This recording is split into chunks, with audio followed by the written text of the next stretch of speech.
자, 우리 이제 독서 시작해 봅시다. 우리 6회였죠? 자, 6회 독서입니다. 자, 보세요. 6회 독서 좀 어려웠지? 첫 번째부터 볼 거고, 그 첫 번째 독서가 조금 길어요. 그래서, 또 이거 읽다 보면 시간 많이 갈 것 같은데, 그래서 뭐 다는 안 읽고요. 그 중간중간에 좀 필요해 보이는 뭐 중요한 내용들만 쏙쏙 보면서 바로 문제 한번 풀어봅시다. 그 첫 번째 문단 잘 보면, 그러니까 요게, 우리는 보통 이제 실제 있었던 일, 어디 갔지? 사건이 실제로 존재한다는 그런 믿음이 전제되었을 때 우리는 이 감정을 느끼죠. 그렇죠? 자, 그런데 허구라는 것이 분명한 영화를 볼 때도 우리는 왜 무섭지? 이거였습니다. 자, 이렇게 우리가 실제로 존재하는 그 사건이라는 그 믿음이 있어야 이제 우리는 감정도 나오고 이러는 건데 이 공포 영화가 분명히 만들어진 거란 걸 알면서도 왜 사람들은 공포심을 느낄까? 자, 이게 이제 화제라는 거지.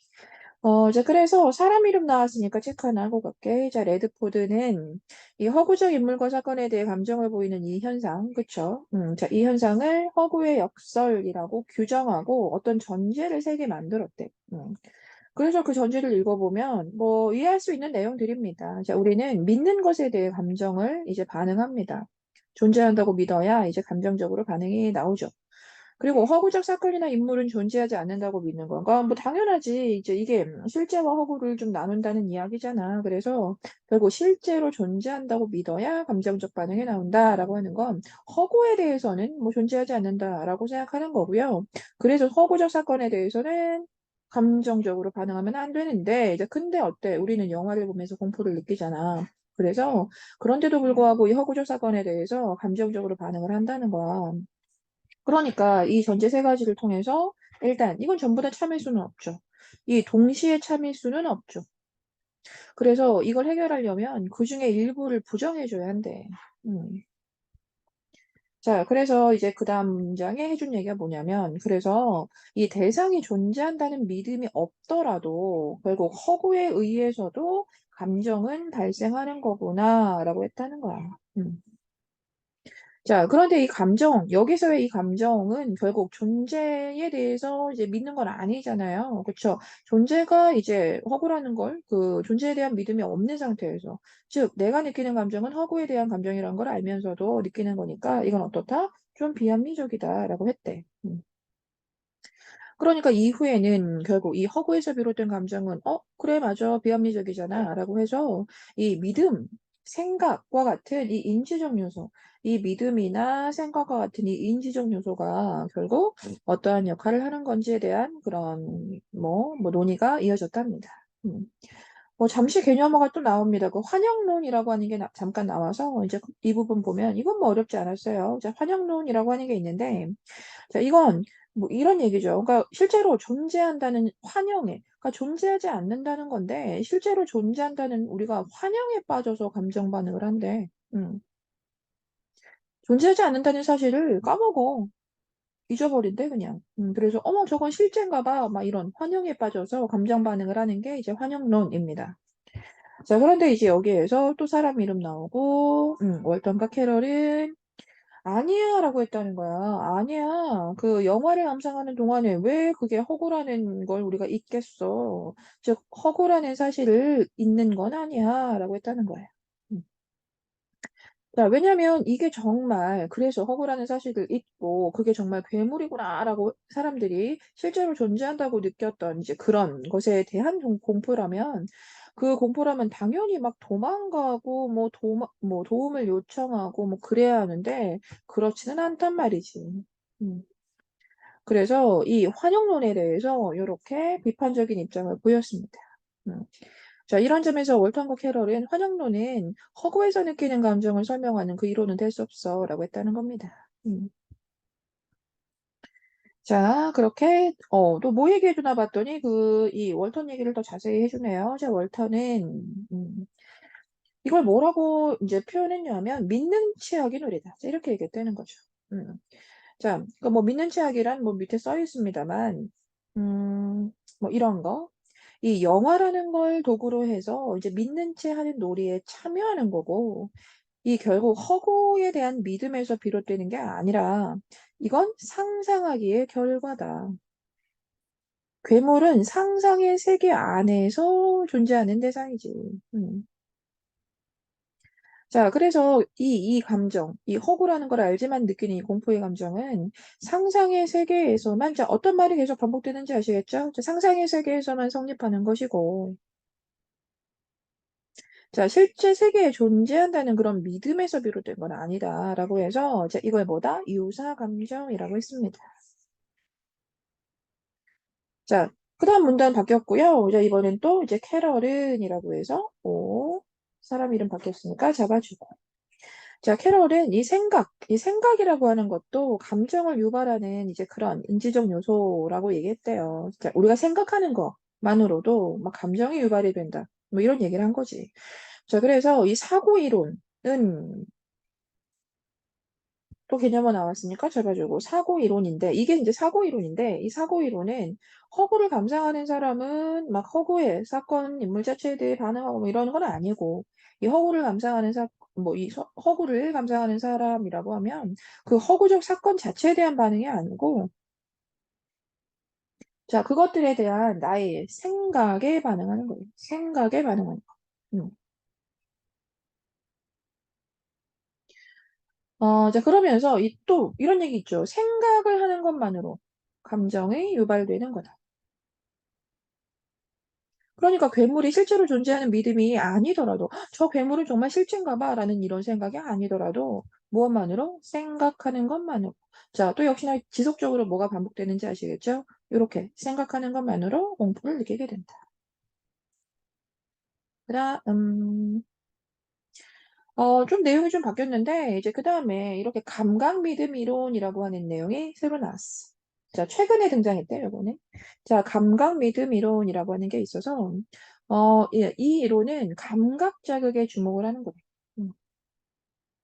자, 그럼 일단 이 믿음 자체를 무엇으로? 중심 믿음과 감각 믿음으로 구분을 했다는 거예요. 음. 이 믿음 자체를 이렇게 나누어 주어야 이제 이 감각 믿음 이론이라는 게 이제 우리는 뭐 이해할 수 있는 뭐 그런 뭐 방식인가 봐요. 자, 그래서 이 중심 믿음, 감각 믿음 자 이렇게 나누어서 이 감각 믿음을 설명해 보겠다. 뭐 이 얘기죠. 그래서 이 중심 믿음을 우리가 읽는 것도 이 감각 믿음과 무엇이 다른가를 잘 생각해 보는 그러한 기준으로 읽어야겠지. 자, 이 중심 믿음이라고 해서 그럼 오른쪽 보면은 요렇게 즉 추론적 사고나 기억 내가 할 수 있는 그런 어떤 추론적 사고나 기억에 의해 만들어지는 게 중심 믿음. 그런데 감각 믿음은 자, 중심 믿음은 이거였고. 그럼 감각 이게 중요하잖아. 그치? 그럼 감각 믿음은 오로지 뭐에? 감각 경험에 의해서 자동적으로 떠오르니까. 음. 그러니까 건물이 불타는 영화의 장면을 보면 건물에 불이 났다라고 하는 무엇이 감각 믿음이 막 자동적으로 생기는 거래.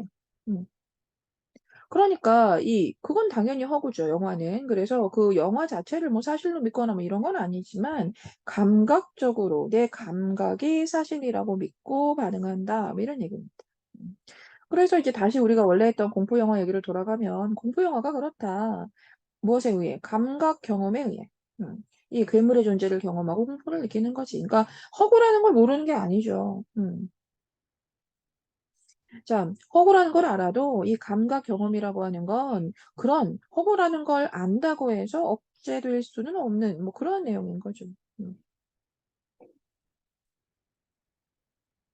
자, 그래서 이렇게 연결을 해야 우리는 공포심을 느끼는데 내 감각 반응에 따라서 결국은 감각 믿음에 따라서 이런 어떤 뭐 감정이 나오는데, 자, 그런데 우리가 도망가지 않는 거. 그렇게 공포심을 느끼고, 어머, 불났나 봐, 무서워. 이렇게 할 수는 있는데, 그럼에도 불구하고 우리가 막 도망가거나, 막 자리에서 이탈하려고 하거나, 막 그러지 않는 이유는, 그래도 저것은 무엇이다? 허구라는 중심 믿음이 있기 때문이다. 라고 한 거죠. 어때요? 무엇이 좀 더 설득력이 있게 느껴지나요? 자, 그 다음 문단. 허구의 감정과 그에 따른 이 감정 발생을 연구하는 학자들은 허구가 사실이 아니란 걸 알지만 그 허구에 대해 감정 반응을 보이는 그 인간의 행동을 설명하기 위해 고민을 계속하고 있대요. 그렇구나. 자, 아직도 자, 이런 감정 반응에 대한 연구가 계속되고 있고요. 특히 이 공포 영화 보는 그 관객의 공포가 인지적 경험과 감각적 경험의 통합. 요새는 이렇게 말하네요. 자, 통합에서 비롯된다는 뭐 이런 논의가 뭐 지금은 한창이다. 뭐 이런 얘기가 있습니다. 음. 자, 이렇게 해서 우리가 16번 문제부터 그냥 차분하게 볼까? 자, 위글의 내용 전개 방식이에요. 그러니까 즉, 이 글의 뭐 주제라고 해도 되고, 뭐 흐름이다, 뭐 이렇게 말해도 되겠네요. 자, 특정한 현상에 대한 다양한 이론을 제시하고, 이 마지막에 시사점을 노출한다로 결론을 냈는데, 이제 요걸 얘기할 수 있는 이유가 요 마지막 마무리가 이렇기 때문이야. 자, 그래서 이제 이러한 연구가 결국 요새 그 영화 제작할 때 어떻게 이 공포라는 것을 구성해야 하는지를 좀 말해주고 있다라고 해서 자, 그 앞부분만 얘기해도 되죠. 뭐 특정 현상에 대한 다양한 이론 제시한 거 맞잖아. 그치? 우리가 허구라는 걸 알면서도 막 공포심을 느끼고 막 이러는 거. 자, 그런 것과 관련된 이제 다양한 이론을 제시했습니다. 자, 그리고 마지막에 좀 시사점을 도출하는 것으로 정리를 했지. 그다음. 자, 기억의 방식을 활용해서 환영론의 입장을 설명해보라. 이렇게 된 거야. 자, 기억을 활용해라. 자, 기억이 뭐였지?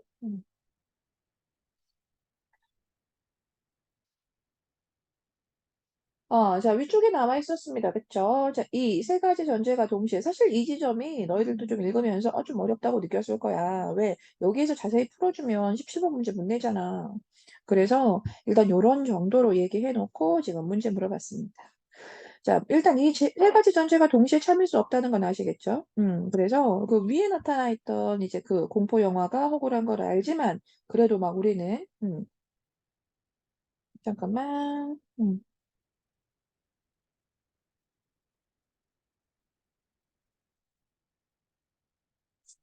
자, 이 위에 나타나 있는 게 이제 허구의 역설이었죠. 그죠? 자, 그래서 요렇게 세 가지는 모두 참을 수는 없어. 그래서 이 중에 일부를 부정해야 돼. 음. 자, 그럼 이제 환영론의 입장을 설명이라 했으니까, 그 밑에 환영론이 뭐였어요? 여기에서. 포인트 뭡니까? 존재하지 않는다는 사실 아예 있는다. 이거였지. 허구라는 것을 있는다. 그래서 실제로 존재한다는 생각에 막 빠져버리는 게 환영론이잖아. 그치? 그럼 간단하게 잠깐 정리해놓고. 자, 이 환영론이 뭐다? 허구라는 걸 있는다. 선생님 있는 그대로 쓰는 거예요. 허구임을 있고, 실제인 듯 받아들이는 거야. 그치? 받아들인다. 자, 이렇게 되잖아. 그럼 여기에서 그 밑에는 무엇을 부정하고 받아들인다의 형태만 나타나 있기 때문에, 뭐 연결해보면 되죠. 자, 첫 번째 그 전제가 뭐였냐면, 우리는 존재한다고 믿는 것에 감정적으로 반응한다였어. 자, 이거 부정하면 돼? 안 돼? 안 되지, 당연히. 그치? 저건 실제인가 봐. 무서워. 라고 한 거잖아. 저건 거짓이 아니라, 어머, 실제인가 봐. 라고 해서 허구라는 걸 잊고 그냥 실제로 받아들인 거야. 그러니까, 존재한다고 믿는 것에 감정적으로 반응한 전제 1은 그냥 그대로 받아들인 게 되지. 그치? 자, 근데 뭐 이거 가지고도 뭐 선택지 몇 개는 가릴 수 있는데, 그냥 넘어갈게. 그 전제 2를 보면 우리는 허구적 사건이나 인물은 존재하지 않는다고 믿는다. 허구적 사건을 존재하지 않는다고 생각하는 거야. 허구적 사건을 존재하지 않는다고 믿는다.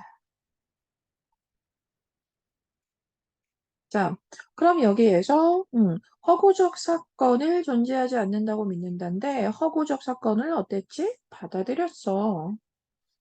알겠어? 자, 선생님 다시 읽을게. 그 전제의 그대로 읽은 거야. 자, 허구적 사건을 무엇으로 존재하지 않는 거라고 생각한다. 맞지? 그런데 지금, 이 환영론의 입장은 뭔데? 허구적인 사건을 받아들인다. 자, 이렇게 된 거야. 알겠어?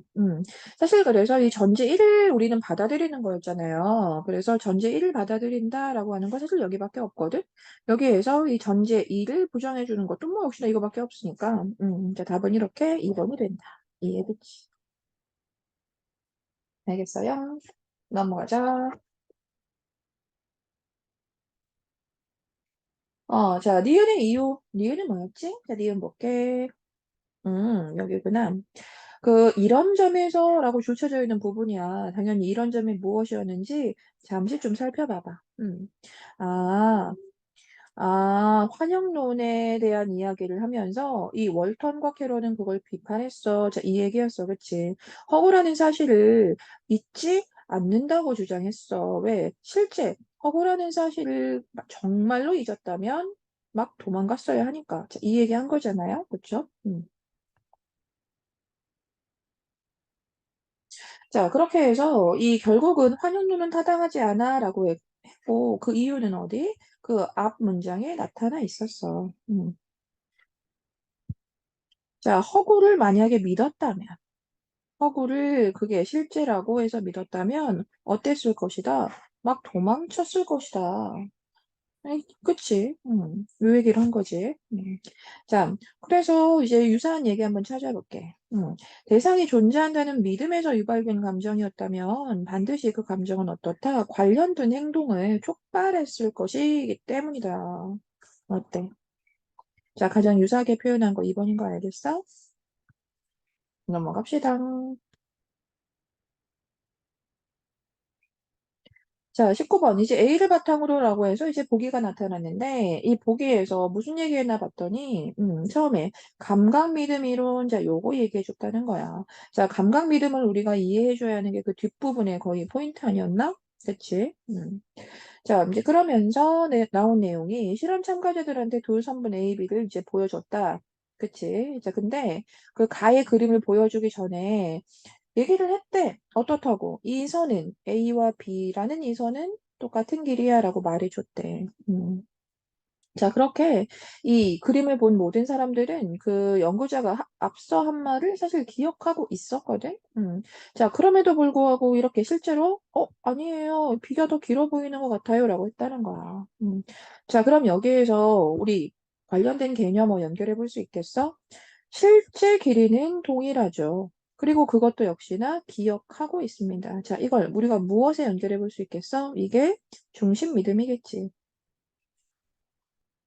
자, 그럼에도 불구하고 어때? 이상해요. B가 더 길어 보여요. 저희 뭐 때문이다? 감각, 믿음 때문이겠지. 자, 선택지 1번.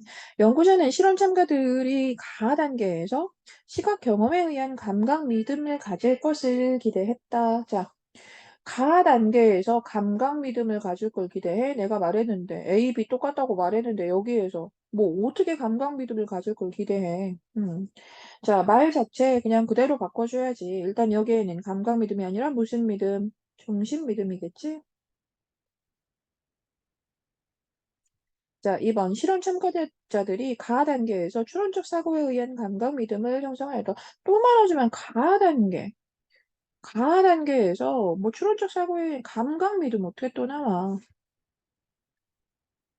아시겠죠? 자, 가 단계에서는 이 중심 믿음을 형성하는 단계지.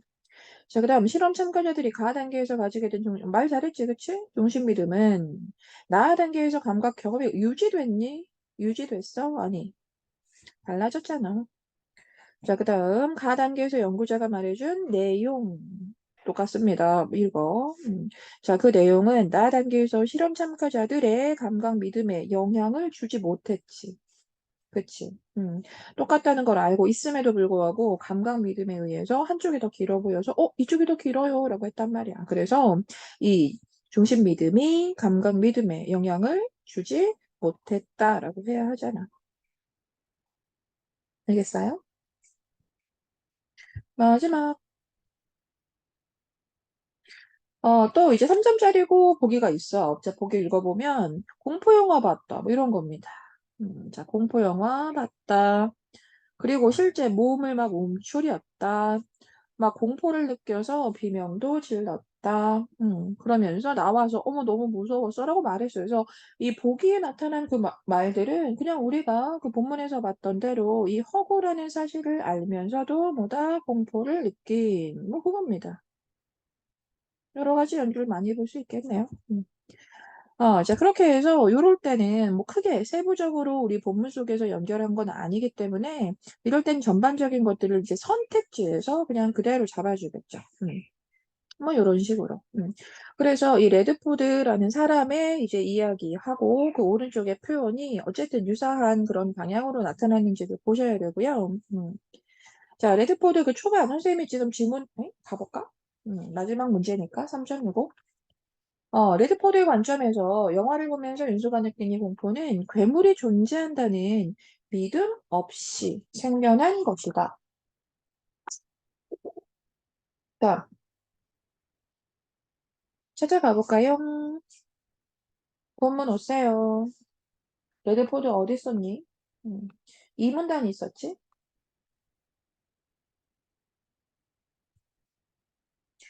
자, 선생님 여기에다가 어쩌, 네? 그냥 색을 바꿔볼게요. 여기 있죠? 자, 이 레드포드는 뭐라고 했냐면 대상이 존재한다는 믿음 없이 허구에 의해서도 충분히 감정 발생돼라고 했다는 거. 여기. 알겠죠? 그래서 여기에서 20번에 1번 선택지 가능하지. 자, 그러니까 여기에서는 대상이 존재한다는 믿음 없이 그게 허구라는 걸 알면서도 그런 감정 나온 거야. 오케이. 자, 그 다음에 이제 환영론 잡아줬어. 자, 환영론의 관점에서는 환영에 빠져서 그 사실이라 믿었구나. 자, 이거 가자. 그래도. 자, 환영에 빠져서 있는 말 그냥 그대로 써주지 않았나? 그렇지. 환영에 빠져서 감정 반응을 하게 된 거다. 자, 이렇게. 음. 자, 3번 월턴의 관점에서는 자, 이번에 월턴 얘기해주네. 자, 월턴의 관점에서는 영화를 보면서 윤서가 느낀 그 공포는 실제로 괴물이 존재한다는 믿음에서 비롯된 거라서 유사 감정이라는 말은 할 수 있겠죠. 그쵸? 자, 근데 이 앞부분 실제로 괴물이 존재한다는 믿음에서 비롯됐니? 정말 저거는 실제구나 라고 하는 그런 믿음에서 비롯된 거야? 아니잖아, 그치? 사실 우리가 좀 어려움을 느꼈을 만한 지문은 이제 남은 두 지문일 거라고 생각하고요. 그 남은 두 지문에서 이제 조금 노력을 해볼게요. 아시겠죠? 자, 보자. 그 다음 지문이 경제 지문인데, 이 경제 지문도 뭐 다 읽진 않을 거라서 이런 얘기 한번 해볼게요. 음,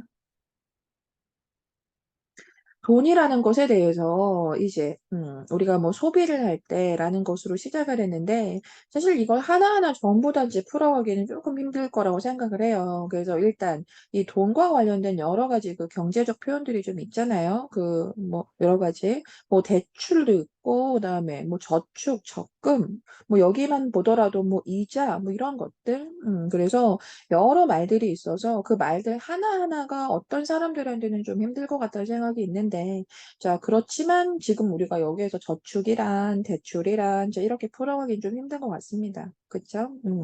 자, 그래서 좀 우리가 그 문제를 풀 때 이제 좀 직접적으로 연결되는 부분, 이제 관련 지어서 한번 볼게요. 지금 첫 번째 문단에서는 뭐 이런 것들, 사람은 뭐 그렇죠. 저축을 하기도 하고, 뭐 대출을 하기도 합니다. 그쵸? 자, 이런 어떤 금융 행위가 있다고 하면 그것의 수익과 비용을 결정하는 이 이자율. 이자율이 굉장히 중요해요. 자, 소비라는 것을 우리가 결국 이자율과 관련하여서 좀 봐줘야 한다는 얘기입니다. 자, 그 두 번째 문단에 그래서 이 이자율이 이제 소비에 영향을 미치게 되는데 이제 그것을 좀 표현해주는 그런 모형 하나가 나오게 되고요. 지금 가상의 소비자 K라고 해서 이제 1기, 2기라고 이렇게 기간을 좀 나눠 두었다는 거에 주목 한번 해보세요. 자, 1기와 2기에 각각 소득 뭐라고 할 거냐면 머니 1, 머니 2. 자, 이렇게. 자, 각각의 이렇게 좀 기간을 나누어 두었고 이제 그것에 얻는 소득, 그 기간에 얻는 소득을 M1, M2. 자, 이렇게 했다는 거야. 자, 그리고 이제 사실 그 다음 문장 좀 뭐 당연한 얘기인데, 그 1기 소비 지출액하고 2기 소비 지출액의 합은 음, 전 기간에 걸쳐 벌어들일 그 총소득을 당연히 넘어설 수 없습니다. 자, 그래서 1기, 2기에 그 소비 지출을 전부 다 더하면 총소득을 넘어설 수는 없다. 그러니까 총소득 그냥 그대로, 그러니까 M1, M2의 값을 그냥 그대로 총소득이라고 본다면 이제 이것 자체를 우리가 뭐 다 쓸 수는 있지. 자, 그런데 이 금액을 넘어서서 지출은 할 수 없다. 뭐 이런 얘기 한 거죠. 자, 그리고 뭐 그다음 요런 거. 소비 지출액이 증가하게 되면 효용은 증가해요. 내가 소비를 하면 할수록 효용이 만족도가 올라간다. 알겠죠? 요런 얘기. 그리고 또 뭐 가정된 얘기였지만 각 시기의 소비 지출액은 균등한 게 좋아요. 알겠죠? 자, 그래. 이제 요 상태에서 이제 그림 하나가 나오는 거지. 그치? 자, 그럼 여기서 처음에 그 이자율을 R로 설정하고 이제 시작하고 있다는 거 어쨌든 잊지 마시고 체크해 놓을게. 자, 이자율을 뭐라고 했니? R. 이렇게 얘기했어. 자, 이 상태에서 그 예산선이라고 하는 그 개념이 나오는데, 요게 이 예산선이라고 하는 것이 총소득을 전부 지출할 때 소비할 수 있는 소비 계획들을 연결한 선이다. 자, 예산선이라고 해서 이 예산선은 이 총소득을 전부 지출하면서 소비할 수 있는 어떤 그런 형태의 계획들을 다 연결하면 이렇게 된대요. 자, 그래서, 요렇구나. 예산선이구나. 이런데, 일단 언제나 이 그래프를 볼 때는, 너무 어렵게 느끼지 마시고, 일단 요렇게 가로축을 보세요. 가로축을 먼저 보시고, 가로축은 뭐다? 1기다. 그리고 이 세로축 보시고, 이 세로축은 이제, 2기를 뜻하는구나. 자, 이렇게. 자, 일단 가로, 세로의 의미 보시고. 음. 그리고 좀 전에 그 M1, M2 기억나니 얘들아? 요게 지금 소득이었죠, 그죠? 이제 각 시기의 소득이었잖아.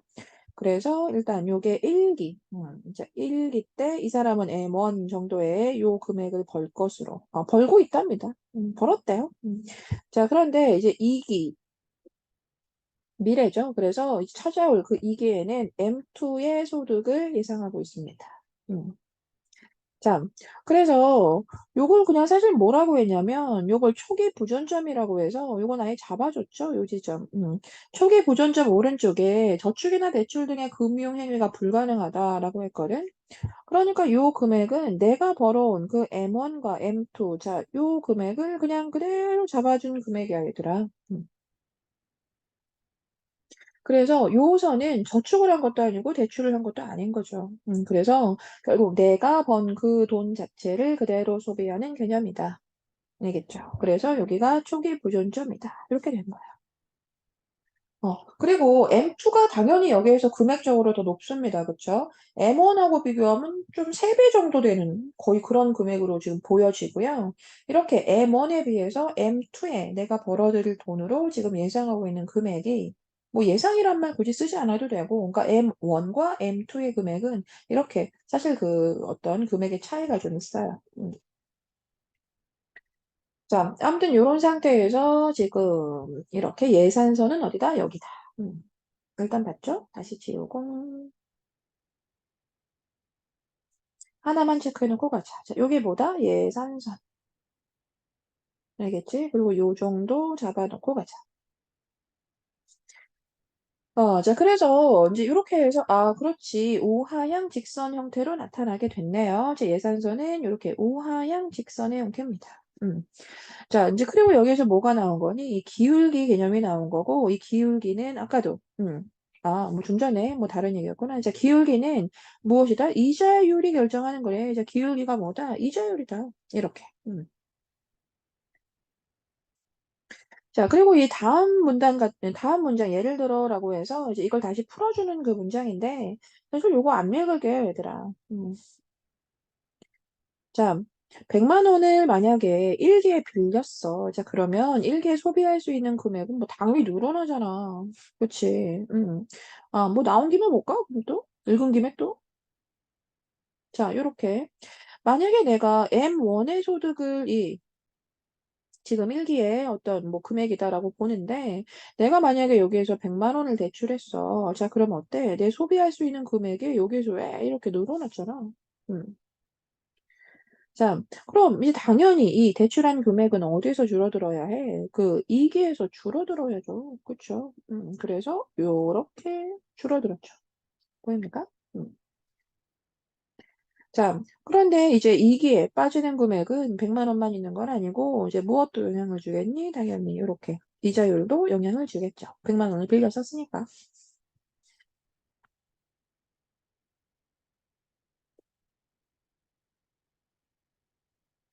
자, 이 얘기였고요. 자, 그다음 문단 넘어가 볼게요. 자, 이렇게 그림 1에 또 뭐가 나오냐면 무차별 곡선이라고 하는 개념이 나온다는 거야.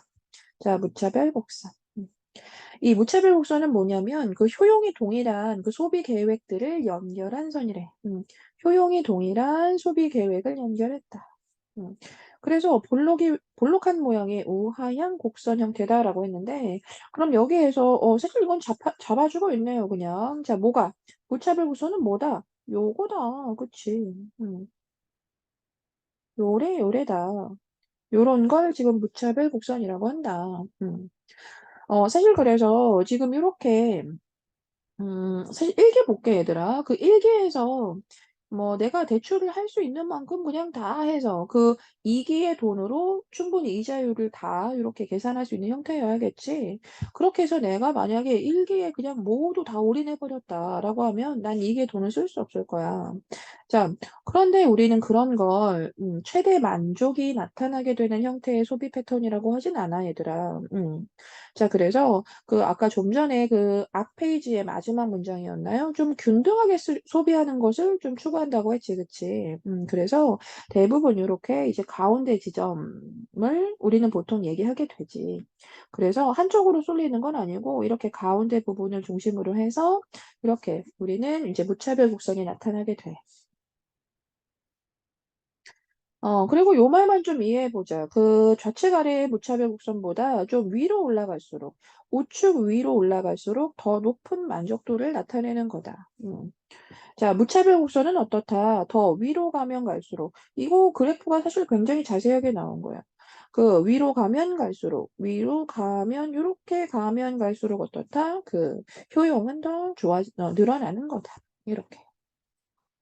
아시겠죠? 돈을 더 많이 쓴 거잖아요.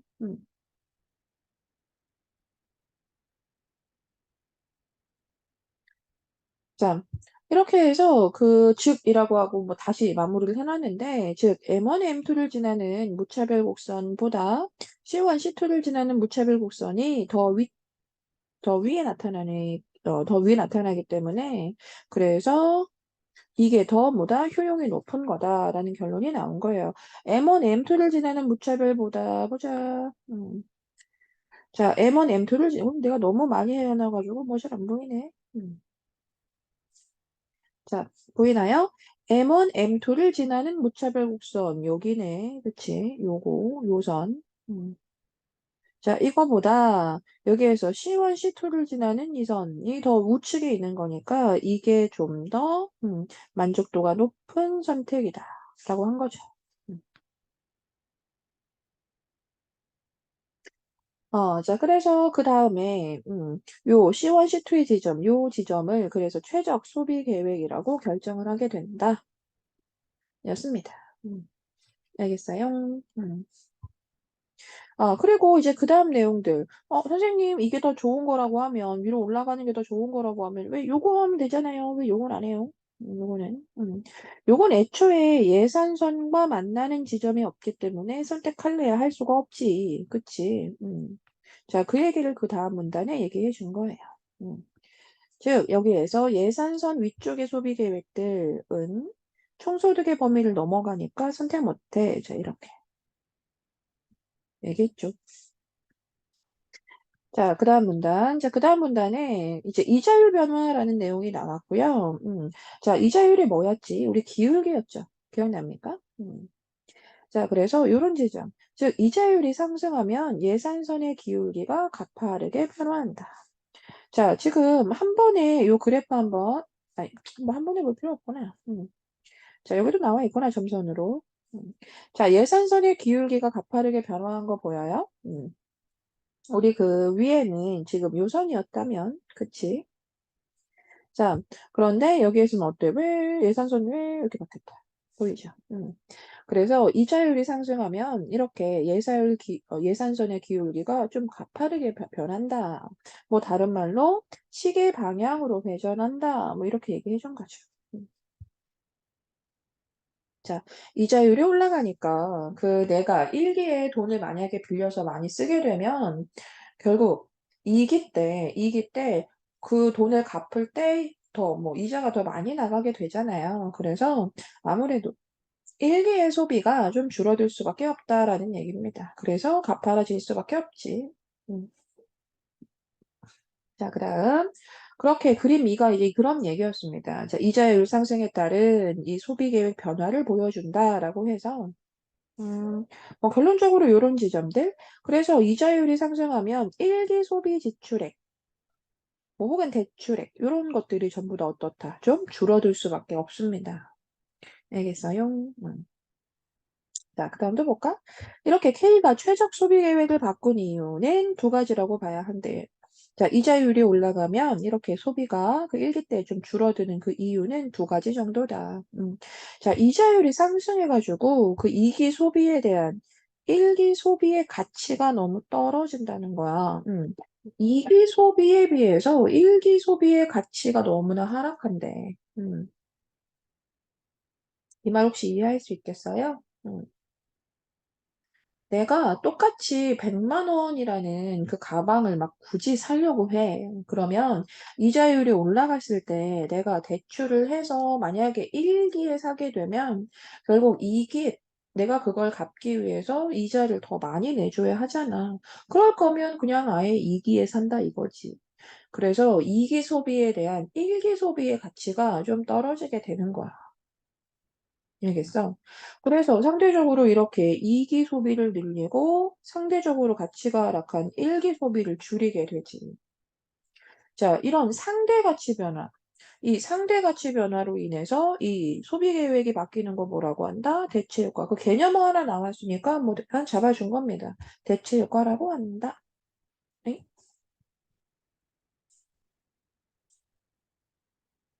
거의 다 왔으니까요. 자, 그런데 이유는 또 있다. 그 이자율 상승 때문에 이 대출 이자가 결국 늘어난 거라 다르게 말하면 총소득, 내 총소득이 감소하는 것과 다르지 않다. 그러니까 내 총소득 자체가 줄어든 거죠. 결국 내가 내야 할 이자까지 다 계산이 들어가고 나면 결국은 총소득 자체가 내가 가지고 있는 돈 자체가 감소하게 된 거니까 그래서 지출액이 줄어드는 거다. 그래서 이럴 때는 뭐 1기뿐 아니라 1기든 뭐 2기든 내 총소득 자체가 감소한 거니까 이렇게 1기, 2기 지출액을 모두 줄이는 이제 그러한 방향인데 이런 걸 뭐라고 한다? 소득 효과라고 한다까지 일단 개념 하나 또 나온 거야. 자, 따라서 뭐 얼마 안 남았으니까, 아니, 난 선생님 이거 다 읽을 생각이 사실 없었거든? 근데 지금 계속 다 읽고 있는 거야. 그래서 그만하려고 했는데, 이제 또 얼마 안 남아 보여서, 또 얼마 안 남아 보여서 해볼게. 자, 따라서 이자율이 상승해요. 이자율이 막 올라가. 자, 그러면 이 대체 효과 그리고 소득 효과로 인해서 결국 일기 소비 지출액을 줄이겠죠. 그쵸? 자, 대체 효과 때문에 우리가 줄이는 게 일기 소비 지출 맞지? 그치? 대체 효과로 인해 일기 소비 지출액 줄이는 거. 그리고 소득 효과로 인해서 일기 역시나 줄일 수 있지. 그치? 그런데 이기 소비 지출액은 조금 다르잖아, 얘들아. 그치? 그 대체 효과하고 그 이기 소비 지출액은 요렇게는 좀 무관하잖아. 이거. 그치? 오히려 1기에 지출할 거 상대적으로 2기에 가겠다. 자, 이 얘긴데. 자, 그럼 2기의 소비 지출액을 대체 효과하고 연결해 보면 이건 어때? 소득 효과는 결국 여기에서 뭐 1기든 2기든 다 줄이는 건데 대체 효과를 가지고 연결해 보면 1기 때 쓰지 말고 2기 때 쓰자. 이거잖아. 자, 그러면 2기 소비 지출액은 어때? 대체 효과하고 소득 효과가 좀 상충된다. 이렇게 얘기해야 되는 거네. 음. 그래서 상충이동 되는 거라 각 효과의 상대적 차이. 그러니까 그래서 그럼 내가 무엇이 더 큰가 막 따져본대. 자, 그래 뭐 그렇게 결정을 한다는 이야기입니다. 자, 그런데 이제 그림 2에서는 대체 효과가 소득 효과보다 더 커서 이기 소비 지출액은 증가한 경우다라고 얘기를 했네요. 다 읽었습니다. 자, 봅시다. 우리 지금 좀 어려움을 느꼈던 문제 위주로 가볼게. 자, 22번 문제 보세요. 지금 이 그림 1에 제시된 이 최적 소비 계획을 가라고 할 거래. 알겠지? 자, 그림 1과 관련해서 요 K의 최적 소비 계획을 가라고 할 거다. 가. 화면이 하얘졌어. 됐나? 자, 또 그림 2에 제시된 K의 최적 소비 계획을 나. 자, 이렇게 얘기할 거래. 자, 그럼 보자. 자, 가는 그림 1의 예산선에서 그 K의 효용을 가장 크게 하는 소비 계획이다. 어때? 맞아? 최적 소비 계획이 그거였잖아. 애초에. 자, 그러니까 이 그림 1의 예산선에서 이 최저 소비 계획이라고 하는 것은 K의 효용을 가장 크게 하는 거라고 해도 되니? 오케이. 요거 안 찾을 건데 너희들이 찾아서 연결해야 돼. 자, 그다음 그림 1의 초기 부존점에 비해 초기 부존점 어디예요?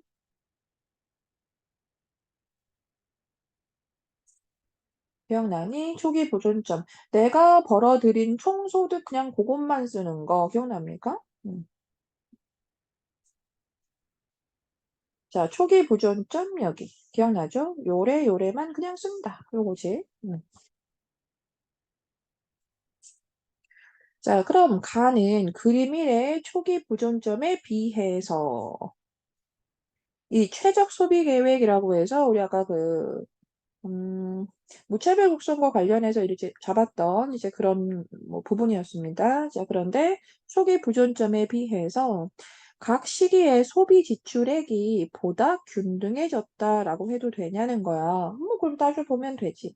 그리고 너무 뭐 이거 안 봐도 음, 바로 느낀 친구 있을 거야. 지금 여기에서 이 지점 자, 이 지점을 최적의 소비 뭐 형태다라고 했잖아. 소비 계획이라고 했는데, 그럼 여기에서 결국 소비 자체를 잘 보면 M1에서 번 것만 그냥 이때 딱 쓰고 M2에서 번 거만 쓰자 이러면 이 소비 자체가 결국 좀 균등하지 않죠. 밸런스하지 뭐. 애초에 그 소득 자체가 M1, M2의 차이가 크니까 내가 M1에서 번 거 M1 때 쓰고 M2에서 번 거 M2에 쓰면 이렇게 소비 자체가 M1, M2가 균등하다고 해? 균등하게 뭐 될 수가 없죠.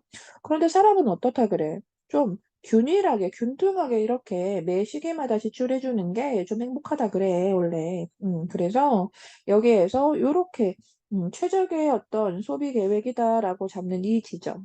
이 지점이 결국 소비로 보자면 M1에서 요렇게 자, 소비가 이만큼 늘어났고 또 상대적으로 또 소비는 어때? 그만큼 좀 줄어들었지. 그래서 이제 밸런스가 생겼잖아. 자, 그래서 보다 균등한 소비다. 뭐 이렇게 얘기하게 되는 거. 그다음 자, 가를 지나는 무차별 곡선. 기억나죠?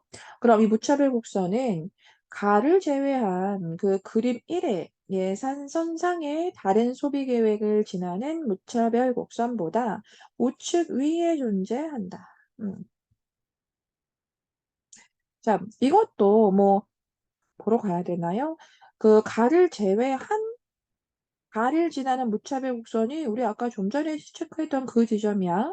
그럼 가를 제외한 그림 1의 예산선상에 다른 소비 계획을 지나는 곡선보다 우측 위에 있었잖아. 그래서 선택한 거잖아. 최저란다. 그 가장 최적의 소비 계획의 선이다라고 그렇게 잡은 거잖아. 다른 예산선 상의 소비 계획을 지나는 무차별 곡선보다 어디에? 위에 있어서 잡은 거잖아. 알겠어? 아까 M1, M2에도 이렇게 잡혀 있었잖아. 그 낮은 선. 어차피 보러 갈 거, 아까 보러 갈 거. 보이지? 이거보다 다른 예산선 상에 보이는 어떤 무차별구선 요건데, 요거보다 이 최적이다라고 하는 이 소비 계획 개선. 자, 요게 위에 있잖아. 그래서 이거 선택한 거잖아. 알겠죠? 그래서 우측에 존재한다. 오케이. 자, 그 다음 가에 비해 이 나의 이기 소비 지출액이 큰 것은 자, 가에 비해서 나의 이기 소비 지출액이 크다. 자, 이렇게 했거든? 좀 더 읽어볼까? 자, 큰 것은 이자율이 올라가서 이자율 상승으로 인한 대체 효과가 소득 효과보다 더 큰 경우를 가정했다. 사실 얘들아, 이거 그 위에 지문에 나와 있는 내용이기도 했어요. 음. 이자율이 올라갔는데, 자, 대체 효과, 뭐 소득 효과 때문에 이제 1기가 아닌 2기에서는 좀 그 내용이 상충될 수 있다고 했잖아. 그런데 이 표에서는 어떻게? 무엇 선택했다 그랬니? 대체 효과를 선택했다고 했지. 그래서 대체 효과가 소득 효과보다 이제 더 크다라고 해서 자, 이렇게 이기 소비가 더 올라갔다라고 좀 전에 이야기했던 그 마무리 내용이기도 했어요. 아시겠죠? 아무튼 그래서 이제 답은 5번이고 그 가와 나에서의 K 대출액의 차이. 자, 대출액의 차이? 자, 가에서 이 대출액은 어디야? 여기에서 요만큼, 그치? C1이었으니까 이만큼이었어. 자, 그런데 이 나에서 대출액이 어디라고 해야 하니? 그렇지. 보이지, 얘들아? 나에서의 대출액은 요만큼이잖아. 여기에서 요만큼. 그치? 요 대출액인데, 그럼 그 대출액의 차이는 얼마라고 해야 하니? 아, 그렇지. 이 대출액의 차이는 그냥 그대로 어디가 잡히니? 요만큼이 잡히네. 자, 그럼 이 차이는 가와 나에서의 일기 소비 지출액. 자, 일기 소비 지출액. 자, 일기 소비 지출액 잡아보자. 음. 일기 소비 지출액을 우리가 보면 어디서부터니? 여기서부터 일기니까 요만큼. 맞지? 자, 일기니까 요만큼. 자, 그럼 2기에서 소비 지출액 어디지? 여기에서 요만큼. 맞지? 음. 자, 그 차이야. 그 차이? 오케이. 그 차이니까 이번에 또 어디야? 오케이. 요만큼이네. 그치? 자, 이걸 비교하라고 했는데, 자, 이것이, 작다? 똑같은데, 똑같은데, 보이죠? 자, 그래서 작다 틀렸지. 똑같습니다. 됐나요? 넘어가자. 자, 23번 문제 조금 어려웠을 것 같습니다. 자, 23번. 그래서 좀, 뭐, 추론이라는 말도 나온 것 같은데요. 자, 일단 읽어보면, 이자율이 아닌 경우 현식이 100만 원의 가치는 다음 식이 어쩌고의 뭐 가치와 같다. 자, 이랬어. 자, 여기에서 이자율이 뭐 R인 거 우리 당연히 알고 있는데, 현재 시기 100만 원의 가치가 다음 시기에 이런 것과 이기에 이런 정도의 돈과 같은 가치래. 어쨌든 여기에서 이 R은 이자율이니까, 이 이기라고 계산되어 있는 이 녀석의 그 금액은 당연히 100만 원보다는 클 거야. 그렇지, 얘들아? 자, 그리고 다시 기억 한번 우리 읽어만 보고 올게. 기억이 이자율이 상승하면 이기 소비에 대한 일기 소비의 상대적 가치가 하락했다. 뭐 이거였는데 대체 그 이유가 뭐냐? 한번 추론해보자. 라고 해서 보기를 또 이렇게 써준 거야. 100만 원의 가치는 다음 시기에 더 큰 돈이다라고 해준 거지. 자, 그래서 그냥 요거를 임의상 110만 원이라고 한번 해볼게. 더 큰 돈인 건 사실이잖아. 자, 그러면 다시 읽어볼게. 현 시기의 100만 원은 다음 시기에 110만 원과 같은 가치야. 이를 역으로 보면 결국 다음 시기에 110만 원은 맞지? 다음 시기에 110만 원은 지금의 얼마와 100만 원의 가치와 같은 거래. 다시 읽어볼까? 현재의 100만 원은 미래의 110만 원과 같은 가치래. 그래서 반대로 얘기하면 그 미래의 110만 원의 돈은 지금의 100만 원과 같대. 자, 그럼 선택지 보자. 이자율 상승으로 인해서 1기 소비 지출액과 동일한 2기 소비 지출액이 1기 소비 지출액과 동일한 2기 소비 지출액이 현재 가치가 상승했다. 맞아? 2기 소비 지출액의 현재 가치가 상승했어? 아니지? 자, 미래의 110만 원은 결국 지금의 100만 원과 같은 거잖아. 그래서 1기 소비 지출액과 동일한 2기 소비 지출액이라면 결국 그것의 현재 가치는 어떻다? 하락했다라고 해줘야 맞는 얘기인 거야. 알겠어요? 음, 넘어갑시다. 이렇게 했는데도 문제가 또 있어. 자, 보기의 내용이고요. 좀 읽어봅시다. 자, 보기 내용 보면 갑국 정부는 내년부터 모든 소비자한테 보조금 지급할 거야. 자, 내년부터 보조금 줄 거야. 지금의 돈이 있고 또 미래의 돈이 있는데 내년에 보조금을 줄 거래. 자, 이러한 정책이 소비 진작을 여기에서 일으킬 거라고 기대한대요. 음. 자, 그래서 언제나 이 보기의 내용은 이제 우리 지문 속의 내용과 관련 지어 볼 수 있는데 이 보조금을 지급한다라고 하는 거 우리가 본문 속에서 무엇과 총소득의 변화와 연결 지어 볼 수 있구나라는 생각해 주면 좋겠어. 자, 총소득이 바뀌는 거예요. 즉, 내년에 돈을 주니까 M1이 아닌 M2의 값이 올라간단 말이야. 결국은 총소득이 변하는 거지. 자, 그럼 이랬을 때 이제 소비 진작을 이제 이렇게 볼 수 있다라는 얘기한 거고 정책 발표로 인해 각국의 모든 소비자는 내년부터 보조금 지급받는다는 거 다 아는 상태입니다. 즉, 내 총소득이 이러하다라는 것을 아는 상태예요. 음. 자, 그리고 이 소비자는 모두 이 이익기간, 우리 지금 그 M1, M2의 그 이익기간에 어떤 소비 모형 본 거잖아요. 그 가정 안에서 다 얘기할 수 있는 그런 형태입니다. 그리고 이자율도 달라진 건 아니고요. 요렇게 그려볼게. 좀 전의 내용 간략하게. 우리가 이 M1, M2를 이렇게 잡아놓고 그 다음에 초기 부존점이 있었지, 그치? 초기 부존점을 이렇게 지나가는 뭐가 예산선이 있었잖아. 그런데 이제 소비라는 것은 좀 더 이제 균등하게 이루어지는 게 뭐가 높다? 효용이 높다라고 해서 그걸 지나가는 무차별 곡선이 자, 요게 지금 최저 소비 계획의 패턴으로 나온 거잖아. 그치? 자, 그럼 이 상태에서 지금 무엇이 그 두 번째 기간에 이제 받을 그 돈이 더 늘게 되었다는 얘기야. 자, 그럼 사실 여기에서 이 M2의 금액이 더 올라갈 것을 내가 알잖아. 그럼 색깔 바꿔서 자, 이 M2의 금액을 이렇게 좀 높여볼게요. 자, 그러면 여기에 당연히 기울기, 즉 이자율은 변하지 않는다라고 했기 때문에 같은 이자율로 우린 이렇게 자, 예산선이 다시 만들어질 수 있는 거야. 무슨 말인지 알겠어요? 자, 그럼 이 상태인 거야. 그럼 1번 봐봐. 보조금 지급 이전인 올해에는 소비가 증가하지 않을 것이다? 아니지.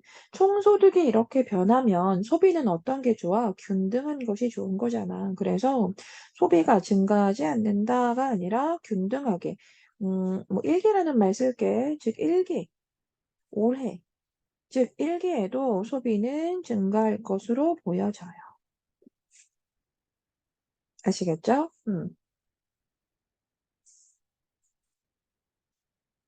자, 그 다음 2번. 보조금 지급은 이 대체 효과는 일으키지 않고 소득 효과만 일으킬 것으로 각국 정부는 예상할 것이다.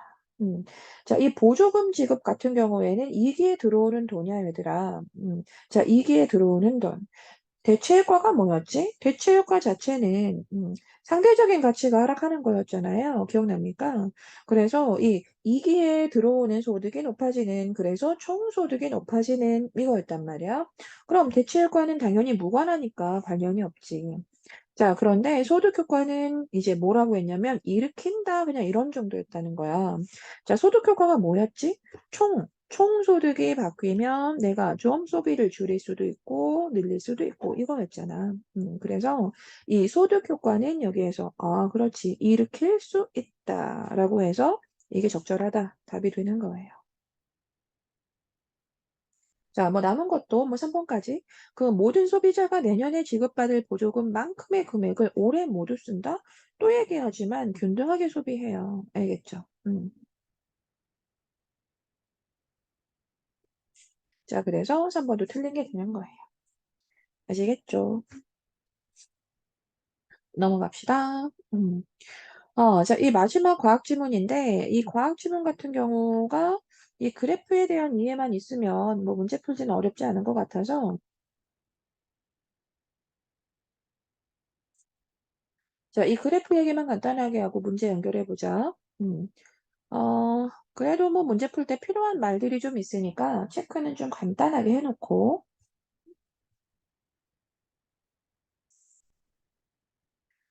자, 봅시다. 여기에서 액체. 에이? 왜 이게 나와? 자, 액체는 분자 간 인력이 강하지 못하다. 그치? 자, 기체 같은 경우에는 인력이 매우 작은 편이다. 보입니까? 자, 액체는 좀 분자 간의 인력이 좀 고정할 만큼 강하지는 않아요. 자, 그런데 기체 같은 경우에는 인력이 매우 작은 편이어서 그 분자 간의 평균 거리가 아주 멀다. 음. 그러니까 이 뭐 나와 있진 않지만 고체는 어떻겠어요? 당연히 분자 간의 인력이 강하겠죠. 그래서 뭐 돌아다니지 못하게 고정하고 있는 거잖아요. 음. 자, 그다음. 자, 그다음에 이제 이런 말들, 즉 뭐 어떤 압력과 온도 조건의 변화에 따라서 다른 모습으로 변할 수 있습니다. 그쵸? 이런 걸 뭐라고? 상변화라고 한다. 뭐 이런 정도. 됐고. 이제 그렇게 쌍평형 그림, 이제 이렇게 연결이 되는 거죠. 이렇게 쌍평형 그림 나오는 거. 그리고 이 상평형 그림에서는 상과 상 사이. 상과 상 사이가 뭐니, 얘들아? 상과 상 사이. 액체일 때, 고체일 때, 기체일 때, 뭐 이거잖아요. 그래서 이 상과 상 사이의 선을 뭐라고? 상경계라고 할 것이다. 자, 상과 상 사이의 경계를 상경계. 자, 이렇게 얘기할 거래요.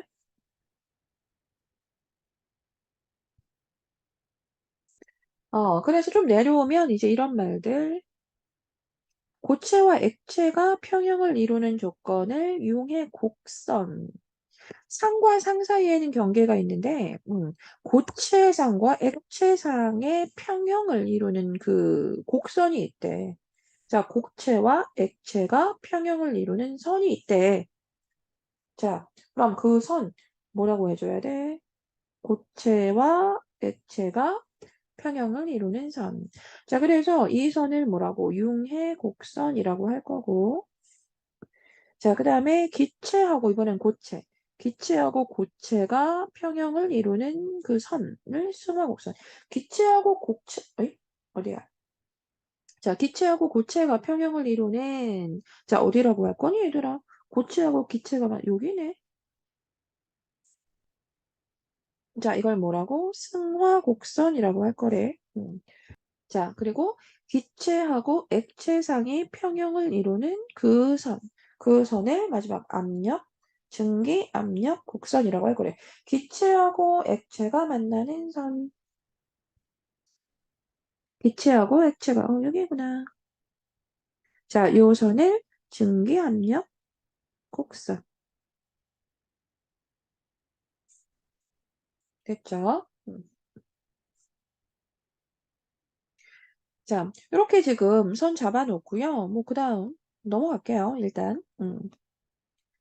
자, 일단 이렇게 해놓고요. 그 27번 문제를 보는데, 이게 지금 선생님은 좀 왔다 갔다 안 할 생각이에요. 그러니까 너희들 자, 그림 좀 보고 뭐 크게 달라진 건 없어요. 그렇죠? 그림이 뭐 아주 크게 달라진 건 없으니까요.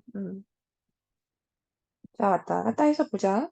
자, 그 좀 전에는 뭐였냐면 그 물이었습니다. 그렇죠? 자, 그 물의 그 상평형 그림 본 거고 지금은 뭔데? 이산화탄소. 그치? 자, 그럼 볼게. 그 이산화탄소는 물에 비해 임계점이 더 낮아.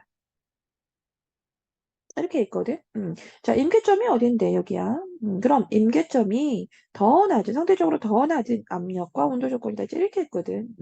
그래서 그 물 있는 거, 선생님은 지금 위로 가진 않을 거예요. 이제 너희들 위로 가서 한번 보세요.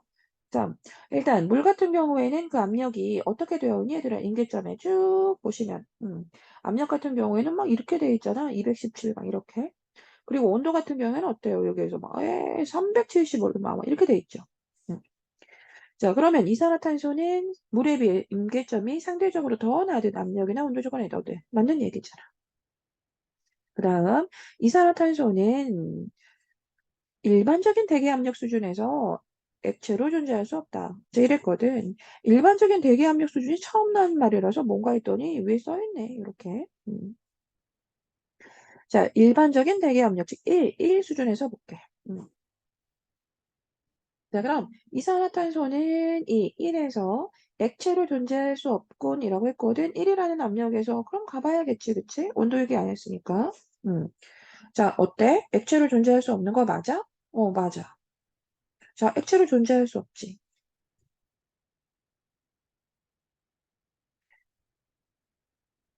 요 정도가 이제 고체로 존재할 수 있는 영역. 아시겠죠? 그런 느낌으로 보세요. 그럼 또 액체는 어디야?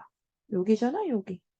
하나의 물질이 이와 같은 온도와 압력은 이렇게 액체로 존재할 수 있는 영역. 자, 그리고 이 기체 같은 경우에는 또 이렇게 밑에 여기서부터구나. 이렇게. 보이죠? 이렇게. 자, 이런 상태로 우리가 읽어줘야 하는 거야. 음. 자, 그러니까 이산화탄소는 어때? 물과 다르게 액체로 존재할 수 있는 거잖아. 이래서 어때? 액체를 지나갈 수가 없어. 보이죠? 자, 그런데 물과 달리라고 했으니까 물을 이제 확인해 보면 물은 당연히 액체로 존재할 수 있지, 얘들아. 알겠죠? 상식으로도 할 수 있다, 사실. 그래서 그 이산화탄소는 물과 달리라는 말 가능합니다. 자, 그 다음 3번.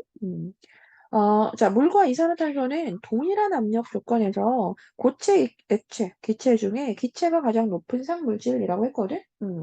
자, 쭉 보시면 되죠? 동일한 압력 조건이라고 했으니까, 뭐 지금만 보더라도, 자, 1, 즉, 일반적인 대기압력 수준 즉 1도만 보더라도, 자, 뭐가 더 높아요? 자, 기체가 더 높아요. 그렇죠? 우린 이렇게 오른쪽으로 가면 갈수록 더 높은 온도에서 나타나게 되는 걸 상물질, 이라고 할 거잖아요. 그쵸? 높은 상물질이라고 할 거니까. 그래서 이 물, 그리고 이산화탄소, 동일한 압력 조건, 뭐 어디도 상관없죠. 그쵸? 뭐 여기로 보든, 뭐 그래도, 결국 기체잖아요. 자, 그래서 이렇게 물도 이산화탄소도 이 중에 기체가 가장 높은 상물질 맞습니다. 자, 그다음 물은 이산화탄소하고 다르게 온도가 높아질수록 고체와 액체 간의 평형을 이루는 압력은 낮아진다. 저게 맞는 말인데 이 두 상평형 그림의 차이가 사실 뭐 가장 큰 차이가 뭐가 보이냐면 요, 요 녀석. 색깔 바꿀 걸. 자, 요 녀석이 지금 이산화탄소에서는 요렇게 기울었는데 그 물에서는 우리 본문의 그래프에서는 어땠어요? 요게 요렇게 생겼단 말이야. 그치? 맞죠? 요렇게 생겼어요. 두 개가. 음. 자, 그러면 지금 이산화탄소부터 보세요. 자, 이산화탄소는 지금 이렇게 오른쪽으로 좀 이렇게 누워 있어요. 자, 그러니까 온도가 높아질수록 압력도 높아지는 거다라고 할 수 있거든. 온도가 높아질수록 압력도 높아진다. 이거 이해할 수 있겠어? 자, 오른쪽으로 누워있기 때문에 실제 그 선을 좀 따라가면서 한번 해보세요. 그럼 온도가 점점 높아진다라고 하는 것은 점점 높아진다고 하는 것은 그대로 자, 압력도 높아지는 거라고 할 수 있잖아. 그런데 이 녀석은 반대죠. 음, 온도가 여기에서 점점 높아질수록 온도는 높아지는 건데 압력은 낮아지는 거잖아. 알겠어? 그래서 물은 온도가 높아질수록 압력은 낮아진다. 이산화탄소와는 반대다. 이렇게. 자, 뭐 답은 그래서 5번이고요. 이 물과 이산화탄소는 어떤 압력과 온도 조건에서도 고체에서 기체로 못 가. 자, 이랬거든. 고체에서 기체로 못 가. 고체에서 기체로 왜 못 가? 액체를 건너지 않고 못 간다고? 갈 수 있는데? 여기에서도 그렇지. 자, 고체에서 기체로 상변화 일어날 수 있지. 이산화탄소 지금, 그쵸? 5.11 아래로, 요 점선 아래로 고체에서 기체로 상변화 일어날 수 있죠.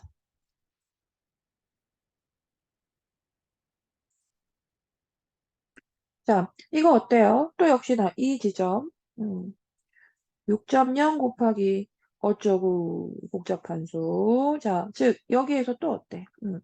고체에서, 이 아래로는 고체에서 기체로 가잖아. 액체 안 고치고.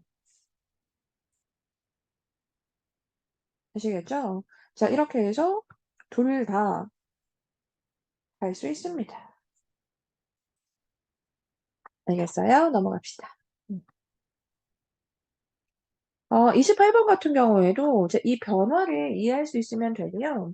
이 28번에 그 A를 좀 참고해 보라고 했으니까 그 A 내용만 좀 간단하게 볼게요. 자, A 보세요. 자, A에서 이런 얘기 해줘. 즉, 액체가 기체로 전환되는 것은 음, 어,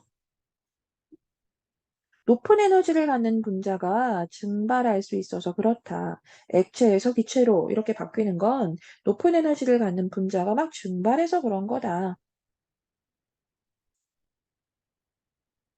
또 같은 말인데 이렇게 에너지가 운동 에너지가 큰 분자들은 분자 간의 인력을 다 극복하고 뭐다? 증발해서 기체가 되는 거다. 액체에서 기체로 바뀌는 건 높은 에너지의 어떤 분자가 다 증발하는 거다.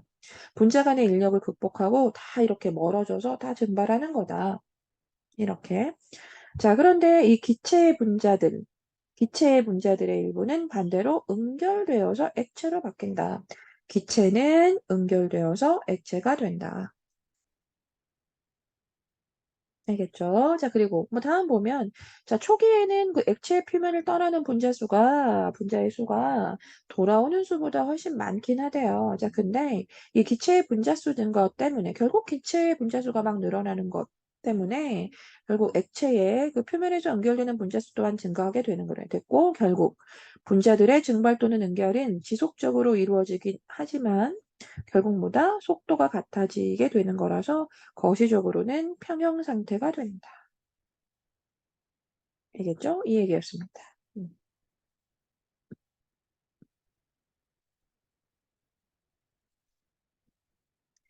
자, 그럼 좀 이해했는지 보세요. 자, 이렇게 액체에서 기체로 무엇이 일어난다 하니? 자, 이렇게 변화하는 것은 에너지가 막 이제 분출이 되면서 증발하는 거다. 이랬잖아. 그치? 자, 그리고 기체에서 액체되는 건 뭐였습니다. 뭐였습니까, 얘들아, 여기에서? 응결되기 때문이라고 했죠. 그쵸? 그리고 이것 자체가 결국은 처음에는 액체에서 기체로 증발되는 수가 더 많지만 결국은 어떻다? 평형을 이루게 된다. 뭐 이거였습니다. 그게 상평형이다. 라고 한 거죠. 자, 그럼 이렇게 보기에서 미 그림은 액체가 담긴 밀폐된 용기에 피스톨을 댔고 마지막 문장만 보자. 자, A는 액체 상태고요. C를 뭐라고 한다? 상평형이라고 할 거고 이렇게 E는 기체다라고 했습니다. 그럼 A에서 E까지의 과정을 액체는 점점 감소하고 기체는 점점 증가해라고 할 수 있겠어? 할 수 있잖아. 자, 그리고 B는 액체의 표면을 떠나는 분자의 수가 자, B는 뭐예요? 쌍평형으로 이루어지게 그 전 단계입니다. 그쵸? 그럼 B는 액체의 표면을 떠나는 분자의 수가 기체에서 액체로 돌아오는 수보다 일단 많다고 했잖아. 그치? 일단은 많다. 자, 이렇게 했죠. 자, 3번. C는 액체의 분자가 증발하는 속도하고 기체의 분자가 응결하는 속도가 같다. 자, C가 뭔데? 상평형이잖아. 증발의 속도, 또 기체의 분자가 응결하는 속도, 증발의 속도와 응결의 속도가 같다. 어때? 이거 상평형에 대한 얘기 맞지? 알겠죠? 자, 그 다음. 그래서 그 C에서 E까지의 과정에서 액체의 분자, 기체의 분자 모두 인력이 커지다. C에서 E로 갈수록 그 분자 간의 인력이 더 커진다라고 했는데 그 인력이 커진다. 인력이 높아진다, 커진다라고 하는 건 잡아당기는 힘이 더 커진다는 얘기야, 얘들아. 자, 그런데 어떻게 인력이 더 커지겠어? 자, 그리고 본문에서 이거 그대로 연결해 볼 수도 있어요. 인력 얘기하는 부분에서. 자, 인력이 더 커지는 거 아니고요. 자, 인력은 당연히 낮아진다. 인력이 낮아져야 서로 간에 어떻다? 거리가 먼 상태가 된다라고 했거든. 그래서 그 초기의 그 고체 상태에서는 그 인력이 아주 크기 때문에라고 했고요. 그리고 액체에서는 좀 작아지고 기체에서는 어때? 아주 약해서라고 했거든. 그래서 거리가 막 멀어라고 했거든. 그래서 E는 마지막까지 연결해 보면 그렇게 E는 A에 비해서 거리가 분자 간 평균적인 거리가 더 멀다라는 얘기가 나오는 거예요. 아시겠죠? 자, 여기까지입니다. 수고했어요.